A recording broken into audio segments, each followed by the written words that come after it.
ದೇಹದ ಬೆಳವಣಿಗೆ ಮತ್ತು ಕಾರ್ಯನಿರ್ವಹಣೆ, ದೇಹದ ಜೀವಕೋಶಗಳನ್ನು ರೂಪಿಸಲು ಮತ್ತು ಸರಿಪಡಿಸಲು ಶಕ್ತಿ ಮತ್ತು ಶಾಖವನ್ನು ಒದಗಿಸಲು ಪೋಷಕಗಳು ಅಗತ್ಯ.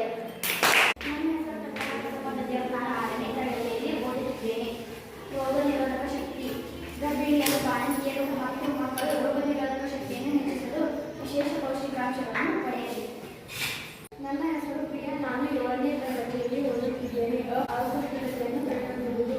ರಕ್ತಹೀನತೆ ಮತ್ತು ಅಪೌಷ್ಟಿಕತೆ ಬಾಲಕರಲ್ಲಿ ಪ್ರಮುಖ ಸಮಸ್ಯೆಯಾಗಿದ್ದು, ಪೌಷ್ಟಿಕತೆ ಆಹಾರ ಸೇವನೆಯಿಂದ ಇದನ್ನು ತಡೆಗಟ್ಟಬಹುದು. ನನ್ನ ಹೆಸರು ಋಷಿಕಾ. ನಾನು 7ನೇ ತರಗತಿಯಲ್ಲಿ ಓದುತ್ತಿದ್ದೇನೆ. ಮಕ್ಕಳ ಬೆಳವಣಿಗೆ. ಮಕ್ಕಳ ಶಕ್ತಿಯುತ ಮತ್ತು ಮಾನಸಿಕವಾಗಿ ಆರೋಗ್ಯವಾಗಿ ಬೆಳೆಯಲು ಹಣ್ಣು, ಹಾಲು, ಸೊಪ್ಪು, ತರಕಾರಿಗಳಿಂದ ಪೌಷ್ಟಿಕ ಆಹಾರವನ್ನು ಒದಗಿಸುವುದು ಅತ್ಯಗತ್ಯ. ನನ್ನ ಹೆಸರು ಮಮತಾ ಗಣೇಶ್. ನಾನು 8ನೇ ತರಗತಿಯಲ್ಲಿ ಓದುತ್ತಿದ್ದೇನೆ. ನೈರ್ಮಲೀಕರಣದ ಮಹತ್ವ. ರೋಗ ಹರಡುವುದನ್ನು ತಡೆಯುತ್ತದೆ. ಶುದ್ಧತೆ ಮತ್ತು ಸ್ವಚ್ಛತೆ ರೋಗಗಳು ಹರಡುವುದನ್ನು ತಡೆಯುವಲ್ಲಿ ಪ್ರಮುಖ ಪಾತ್ರ ವಹಿಸುತ್ತದೆ. ನನ್ನ ಹೆಸರು ಸಿಂಧು. ನಾನು 8ನೇ ತರಗತಿಯಲ್ಲಿ ಓದುತ್ತಿದ್ದೇನೆ. ಒಟ್ಟಾರೆ ಆರೋಗ್ಯವನ್ನು ಸುಧಾರಿಸುತ್ತದೆ. ಉತ್ತಮ ನೈರ್ಮಲೀಕರಣವು ಆರೋಗ್ಯಕರ ಪರಿಸರವನ್ನು ಸೃಷ್ಟಿಸುತ್ತದೆ. ಇದು ಜನರ ಒಟ್ಟಾರೆ ಆರೋಗ್ಯವನ್ನು ಸುಧಾರಿಸುತ್ತದೆ. ನನ್ನ ಹೆಸರು ಸನ. ನಾನು 7ನೇ ತರಗತಿಯಲ್ಲಿ ಓದುತ್ತಿದ್ದೇನೆ. ನಿರ್ಜಲೀಕರಣವನ್ನು ತಡೆಯುತ್ತದೆ. ನಿರ್ಜಲೀಕರಣ ಅಥವಾ ಡಿಹೈಡ್ರೇಷನ್ ಅನ್ನು ತಡೆಯಲು ಸತ್ವಯುತವಾದ ಆಹಾರ ಮತ್ತು ನೀರು ಸೇವಿಸುವುದು ಮುಖ್ಯವಾಗಿದೆ, ವಿಶೇಷವಾಗಿ ಹಿರಿಯರಲ್ಲಿ. ನನ್ನ ಹೆಸರು ಕೇತನಾ ಚೋಗದೇವ್. ನಾನು 7ನೇ ತರಗತಿಯಲ್ಲಿ ಓದುತ್ತಿದ್ದೇನೆ. ಪೌಷ್ಟಿಕತೆ, ಸ್ವಾಸ್ಥ್ಯ ಮತ್ತು ನವೀಕರಣ ಪರಸ್ಪರ ಸಂಬಂಧ. ಸಮಗ್ರ ಆರೋಗ್ಯ. ಪೌಷ್ಟಿಕ ಆಹಾರ ಸೇವನೆ ಮತ್ತು ಉತ್ತಮ ನೈರ್ಮಲೀಕರಣವು ಒಟ್ಟಿಗೆ ಸೇರಿ ಒಬ್ಬ ವ್ಯಕ್ತಿಯನ್ನು ರೋಗಗಳಿಂದ ದೂರವಿಟ್ಟು ಉತ್ತಮ ಆರೋಗ್ಯಕರ ಜೀವನ ಶೈಲಿ ನಡೆಸಲು ಸಹಾಯ ಮಾಡುತ್ತದೆ. ಸಮಾಜದ ಅಭಿವೃದ್ಧಿ. ಇದು ಉತ್ತಮ ಆರೋಗ್ಯಕರ ಸಮುದಾಯಗಳನ್ನು ನಿರ್ಮಿಸಲು ಕಾರಣವಾಗುತ್ತದೆ. ಇದು ದೇಶದ ಅಭಿವೃದ್ಧಿಗೆ ಕೊಡುಗೆ ನೀಡುತ್ತದೆ. ಸಂಭ್ರಮ ಶನಿವಾರದ ಸೆಪ್ಟೆಂಬರ್ ತಿಂಗಳ ಚಟುವಟಿಕೆಯಲ್ಲಿ ವಿಷಯ ಏನಪ್ಪ ಅಂದರೆ ಪೌಷ್ಟಿಕತೆ, ಸ್ವಾಸ್ಥ್ಯ ಮತ್ತು ನೈರ್ಮಲೀಕರಣ.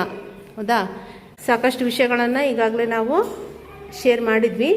ಹಾಗಾದರೆ ಈ ಒಂದು ಪೌಷ್ಟಿಕತೆ, ಸ್ವಾಸ್ಥ್ಯ ಮತ್ತು ನೈರ್ಮಲೀಕರಣ ವಿಷಯದ ಬಗ್ಗೆ ಇನ್ನೊಂದು ಸ್ವಲ್ಪ ವಿಷಯವನ್ನು ನಾವು ಡಿಸ್ಕಸ್ ಮಾಡೋದಾದರೆ, ಮೊದಲನೇದಾಗಿ ಮಾತು ಬಲ್ಲವನಿಗೆ ಜಗಳವಿಲ್ಲ, ಊಟ ಬಲ್ಲವನಿಗೆ ರೋಗವಿಲ್ಲ ಅಂತ ಹೇಳ್ತಾರೆ. ಅಂದರೆ ಯಾರು ಸರಿಯಾಗಿ ಸಮ ಪ್ರಮಾಣದಲ್ಲಿ ಸಮತೂಕದ ಸಮತೋಲನ ಆಹಾರವನ್ನು ಸೇವಿಸ್ತಾರೆ ಅವರು ಯಾವುದೇ ಕಾರಣಕ್ಕೂ ಯಾವುದೇ ರೋಗಗಳಿಗೆ ತುತ್ತಾಗೋಲ್ಲ. ಅದೇ ಒಂದು ಕಾನ್ಸೆಪ್ಟನ್ನು ಈ ಸರಿ ಇಟ್ಟಿರೋದು.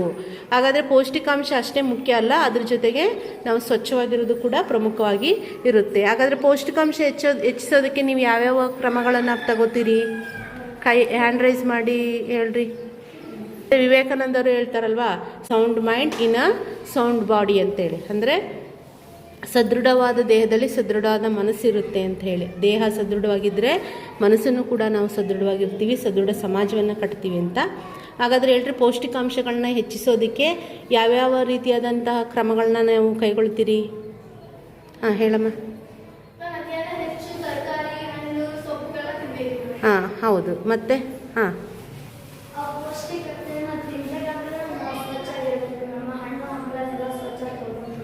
ಅದ್ರ ಜೊತೆಗೆ ಪೌಷ್ಟಿಕಾಂಶದ ಆಹಾರಗಳನ್ನ ಸ್ವಚ್ಛವಾಗಿ ತೊಳೆದು ತಿನ್ನೋದು ಅಗತ್ಯ. ಹೌದಾ? ಮತ್ತೆ ಏನೇನು ಮಾಡ್ತೀರಿ ಪೌಷ್ಟಿಕಾಂಶ ಹೆಚ್ಚಿಸ್ಕೊಳ್ಳೋಕ್ಕೆ?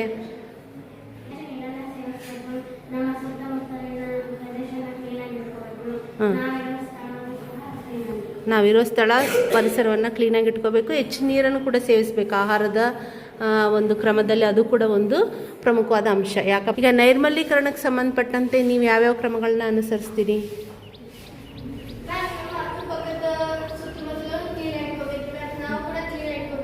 ನಾವು ನಮ್ಮನ್ನು ಕ್ಲೀನಾಗಿ ಇಟ್ಕೋಬೇಕು, ನಮ್ಮ ಪರಿಸರವನ್ನು ಕ್ಲೀನಾಗಿ ಇಟ್ಕೋಬೇಕು. ನಿಮ್ಮನ್ನು ನೀವು ಕ್ಲೀನಾಗಿ ಇಟ್ಕೊಳಕ್ಕೆ ಏನೇನು ಮಾಡ್ತೀರಿ? ನವ್ಯ ಹೇಳು. ಹಾಂ ಹೌದು, ನಿತ್ಯ ಸ್ನಾನ ಮತ್ತು ಉಗುರುಗಳನ್ನ ಕಟ್ ಮಾಡೋದು ಅವಶ್ಯಕ. ಮತ್ತು ಊಟಕ್ಕೆ ಮುಂಚೆ ಮತ್ತು ಊಟ ಆದ ನಂತರ ಸ್ವಚ್ಛವಾಗಿ ಕೈ ತೊಳಿಬೇಕು. ಊಟ ಮಾಡೋ ಪ್ಲೇಟನ್ನು ಕೂಡ ಸ್ವಚ್ಛವಾಗಿ ತೊಳ್ಕೊಂಡಿರಬೇಕು. ಮತ್ತು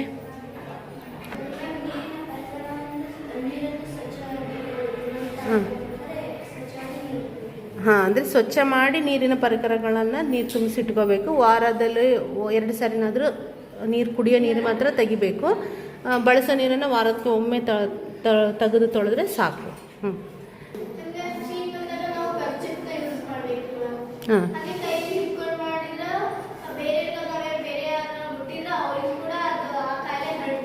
ಹಾಂ, ಶೀತ ಕೆಮ್ಮು ಹರಡೋ ಸಾಧ್ಯತೆ ಇರುತ್ತೆ. ಹಾಗಾಗಿ ಕವರ್ ಮಾಡಿಕೊಂಡು ಇರಬೇಕು. ಹಾಂ ಜಾಸ್ತಿ ನಮ್ಗೆ ಶೀತ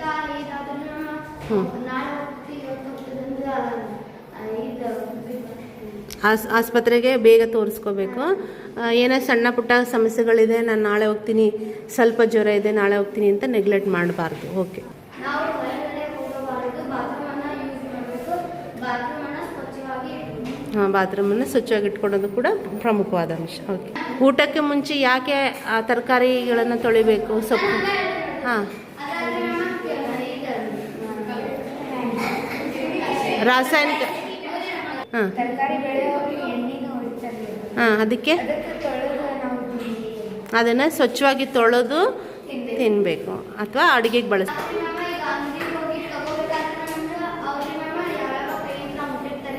ಹ್ಞೂ